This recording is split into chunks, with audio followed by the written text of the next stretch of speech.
everyone, Merry Christmas and welcome back to Nails Before Films. Today we'll be looking at another Chris Pratt movie of 2023, Guardians of the Galaxy Volume 3. Now, I must confess, I'm not an MCU fan. I've never watched any of the Iron Man movies because I don't really like Iron Man.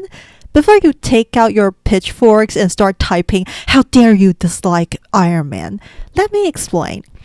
My first MCU movie was the first Avengers movie. My friend forced me to watch it, and in that film, I thought Iron Man was really annoying and cocky, not the type of character I'd like. I've seen clips of Iron Man and I know the plot, but I'm just not interested enough to actually watch his movies. However, I do understand why people like him so much, and I do think he's a fine character. I just personally don't like him that much. I'm more of a Captain America type of person. That being said, I've only watched Captain America 3.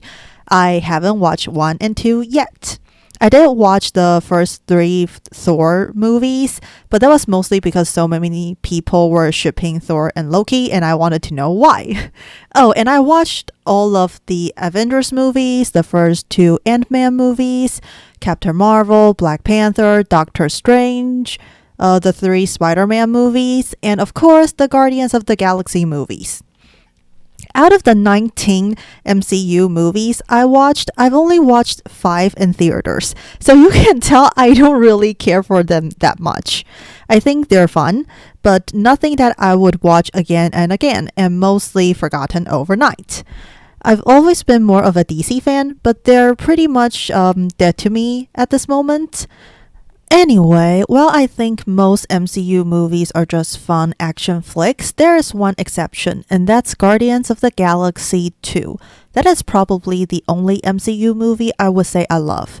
I'm a huge sucker for family themes, so the father-son thing between Peter and Yondu and the sister thing between Gamora and Nebula really made the film special for me.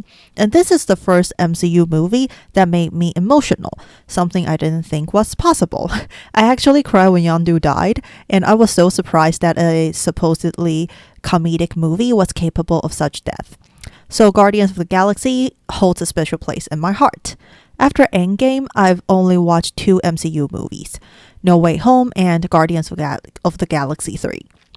None of the others interested me, especially when I'm not into MCU to begin with. I didn't even watch Guardians 3 in theater because the motivation of watching these movies is pretty much gone for me.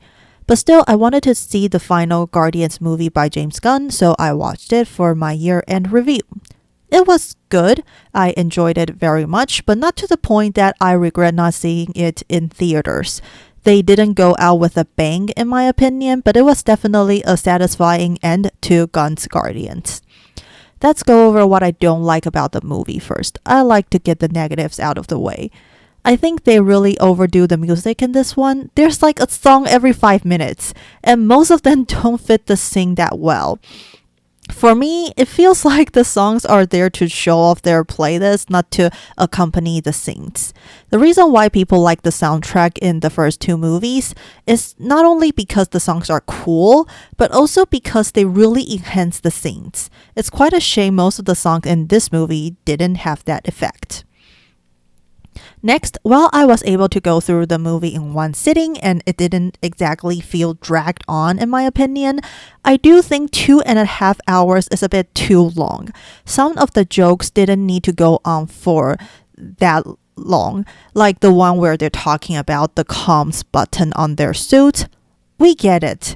The buttons are confusing and haha, everyone heard Quill. You don't have to go over all of the buttons and have Mantis try it out. It's not that funny and really undermines Quill's emotional conversation with Gamora.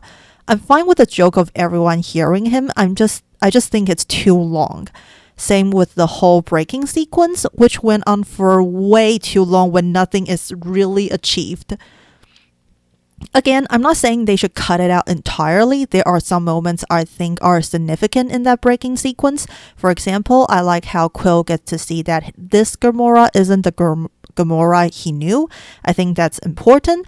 I also like how Nebula and Gamora lash out at Mantis when it isn't really her fault. It shows why she feels underappreciated and ignored. But things like Quill talking to Ula about his relationship with Gamora were too long in my opinion. We get it, you're still not over Gamora's death and this isn't the Gamora you remember. And the joke with Nathan Fillion isn't that funny and went on for way too long.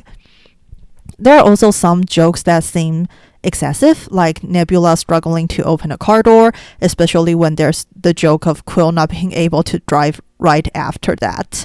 I mentioned I was able to watch this whole thing in one go, but I actually kept checking how much time was left. I kept thinking I must be halfway through, and the movie was less than an hour in. So while it's not excruciatingly dragged on, they really should have shaved off at least 10 minutes of the movie. My last complaint about the film is the bloated cast. There are so many characters in this movie and some of them just don't get the proper development. For example, I like Adam Warlock a lot for some reason, but nothing much went on for him. I'm not familiar with how he is in the comics, but I think it's interesting he's basically an overpowered child who's still learning and just does what his mom tells him. He's not really a villain, he's just doing what he's told to prevent his race from being eradicated. I like the fact that he joined the Guardians in the end, but I think there's a better way of doing it. I got excited when his mom got blown up. I thought he would join the Guardians to defeat the High Evolution to avenge his mom and save his race. That would show that he has grown up to be more than a mama's boy. He's capable of making his own decisions, and he decides to do the right thing. It's a bit corny, but makes more sense in my mind. Definitely better than him just being a charity case to the Guardians. There is so much more they could have done with him. It's just wasted potential in my opinion. I wish they cut back on some of the jokes and give more screen time to characters like Adam. Oh, and one last thing. I think it's kind of weird that Rocket didn't kill the High Evolution and his reason was because he's the guardian of the galaxy. But you guys had no problem killing all of his minions. Why spare the boss? It makes no sense to me. You do realize that he'll do the same thing again if he survives, right? Why not just kill him and make sure that never happens? I know he probably didn't survive the explosion, but still, why not just kill him, especially when it's obvious you guys are okay with killing? I know it's to show that Rocket has grown beyond his rage, but this is kind of a weird way of doing it. Actually, another thing, I don't really get why there is this one scene where Quill is sort of flirting with Nebula. I was like, are they going to be a thing? Please don't do that. It'd be super weird if Quill started dating Gamora's sister. Of course, they didn't do it, but why is that scene in there? Maybe I interpreted that wrong. Quill wasn't flirting with her, but it's just extremely weird to me. Now, let's talk about what I like about the movie. It is so emotional. It basically takes the Yondu death scene energy and dials it up to 100. And unlike Guardians 2, it doesn't just happen in the end, it's scattered in the entire film, and I love it. It's amazing to see this series went from just being goofy and funny to something that touches upon dark themes and emotional trauma. If you told me in the first movie that a vulgar raccoon would make me cry, I would laugh in your face. And yet it happened. It is insane how they could take a bunch of body horror, cyborg, CGI animals and make the audience sympathize with them.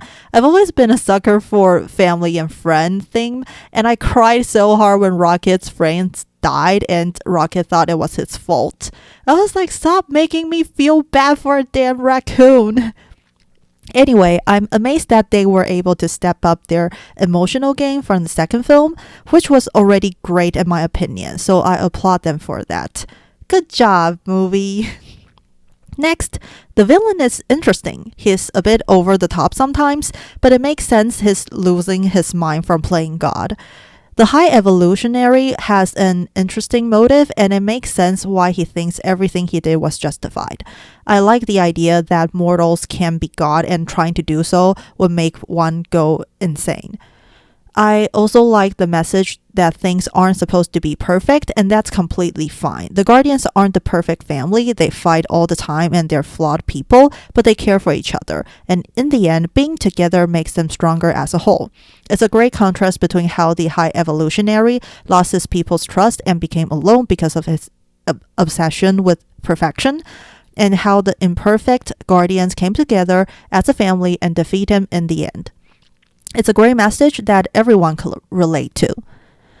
Lastly, I like how the movie ended in general, especially how they didn't force Quill and Gamora back together. I think it's great that Gamora becomes a better person and more like who she was before, but the Guardians are still not her family. It'd be unrealistic that she becomes a better person and embraces the Guardians after just one movie. So I like how she leaves in the end, but most likely considers the Guardians as her friends now. As for Quill, he's a bit annoying at first when he's with Gamora, but it's nice that he decides to let go and face his past trauma in the end. As for the other characters, it's nice that Drax gets to be a dad, Nebula learns to work with others and be less critical, Mantis decided to go on a self-discovery journey, and Rocket finally accepts that he's a raccoon and becomes the captain of the Guardians. Overall, Guardians of the Galaxy Volume 3 is a very nice movie. I enjoyed it very much. However, like I said, I don't regret not seeing it in theater, so it didn't blow my mind or anything. I didn't go, wow, at the end. Just, that was nice. I like that. I would rank this one last overall if I were to compare it to the first two movies, mostly because it felt a bit unfocused, but it's definitely number one when it comes to emotions. Now I have to be honest. When I saw Star-Lord will return in the end, I sneered and said, good luck with that, out loud.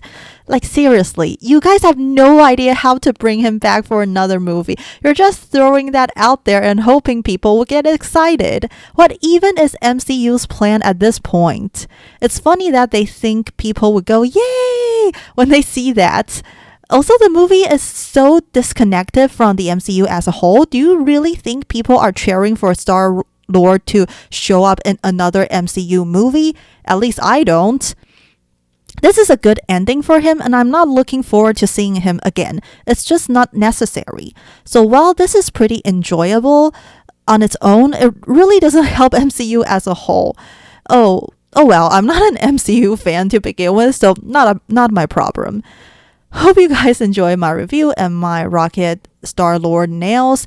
By the way, I don't ship them, and believe me, there are people who ship them. I'm a big time degenerate, but even I find that ship a bit too much. As always, like, subscribe, comment, share, do what you want. Keep nailing it and go get some friends, people. And again, Merry Christmas!